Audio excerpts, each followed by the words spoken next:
नमस्कार दोस्तों, स्वागत है आपका हमारे चैनल कंपटीशन बंसल बाबा में।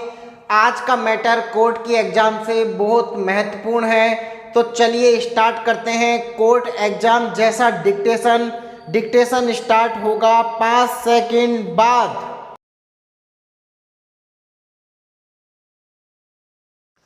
समाज में बाजारवाद के दबाव में उपभोक्तावाद बढ़ता जा रहा है। विराम।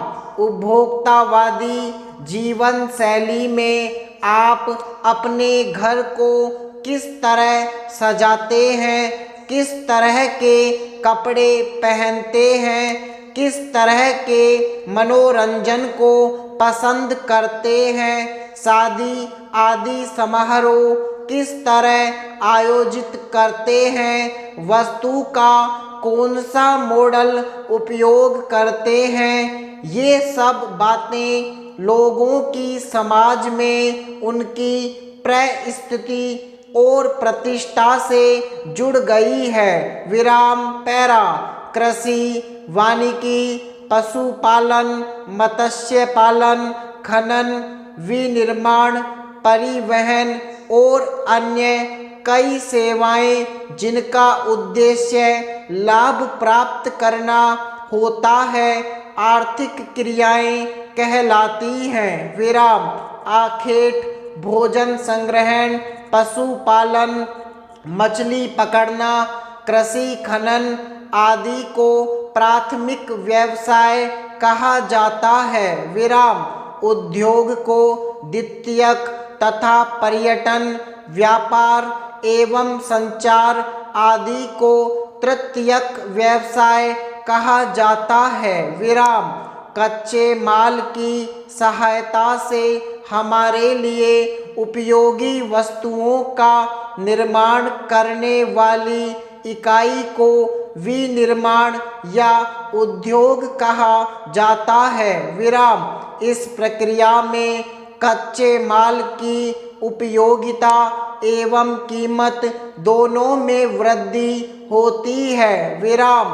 गन्ने से शक्कर बनाना, कपास से कपड़ा बनाना, गेहूं से बिस्कुट बनाना, लोहे से उपकरण बनाना, सोने से आभूषण बनाना आदि द्वितीयक व्यवसाय के उदाहरण हैं। विराम। राजस्थान में कई प्रकार के उद्योगों का विकास किया गया है। विराम।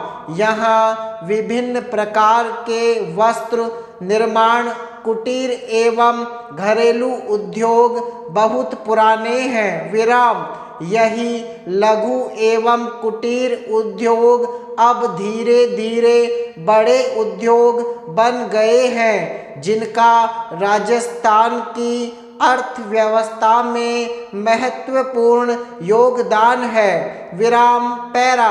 लंदन में वर्ष 2019 के G7 सम्मेलन में प्रधानमंत्री नरेंद्र मोदी ने विश्व के प्रमुख नेताओं को भारत में लोगों के सशक्तिकरण तथा सहभागिता के जरिए सामाजिक समानता से लड़ने के प्रयास में डिजिटल प्रौद्योगिकी के प्रयोग के बारे में अवगत कराया था। विराम। उन्होंने सत्र में अपनी धरती को सशक्त बनाने के लिए प्रौद्योगिकी की सहायता जैसी अवधारणा पर बल दिया और विश्व को बताया कि परिवर्तनकारी प्रौद्योगिकी की शक्ति नवोन्मेष को आगे बढ़ाने की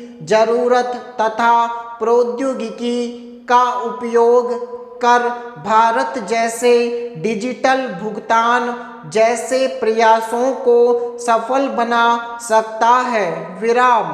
प्रधानमंत्री के यह शब्द सिद्ध करते हैं कि वैश्वीकरण के इस समय में अन्य देशों के साथ अपनी गति बनाए रखने और स्वयं को नियंत्रित करने का सर्वाधिक प्रभावशाली तरीका डिजिटल प्रौद्योगिकी है, जिसका निर्णायक साधन कंप्यूटर माना जाता है। विराम।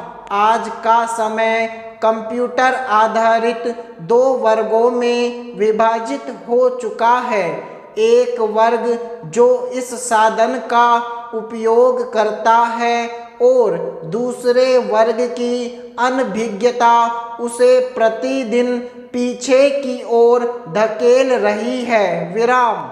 इसे समानता और उससे उत्पन्न परिणामों को समझने और दूर करने की दिशा में कंप्यूटर एवं कंप्यूटर आधारित साक्षरता प्रभावशाली सिद्ध हो सकती है। विराम। पैरा। अब हम डिजिटल शब्द पर गौर करते हैं, जिसका अर्थ होता है जो डिजिट युक्त हो, अर्थात तकनीक, पद्धति, उपकरण, प्रक्रिया या वस्तु जो डिजिट रूप में कार्य करे, डिजिटल कहलाती है। विराम। इस पद्धति के तहत किसी भी उपकरण की संपूर्ण कार्य पद्धति डिजिट के समायोजन पर निर्भर करती है। विराम। इस पद्धति के अंतर्गत प्रक्रियागत तीव्रता में वृद्धि होती है और निर्णय प्राप्ति में सटीकता एवं स्पष्टता आती है। विराम। वर्तमान में डिजिट शब्द के अर्थ में व्यापकता आई है और वह अरबों करोड़ों सूचनाओं के रूप में डेटा का रूप लेकर संग्रहित हो गया, जिससे हमारे विश्व का ज्ञान एक जगह पर समाहित हो गया है। विराम। डिजिटल उपकरण कंप्यूटर के तहत सारी क्रियाविधि द्विधारी अंक 0 और 1 पर आधारित होती है, जिससे 0 का अर्थ नहीं एवं 1 का अर्थ हाँ से लगाया जाता है। विराम। इस पर आधारित कोडिंग का प्रयोग कैलकुलेटर, कैमरे, फोन आदि उपकरणों में भी किया जाता है। विराम। इसके प्रचलन में आए व्यापकता के कारण आज के युग को डिजिटल युग की संज्ञा दी गई है। विराम समाप्त।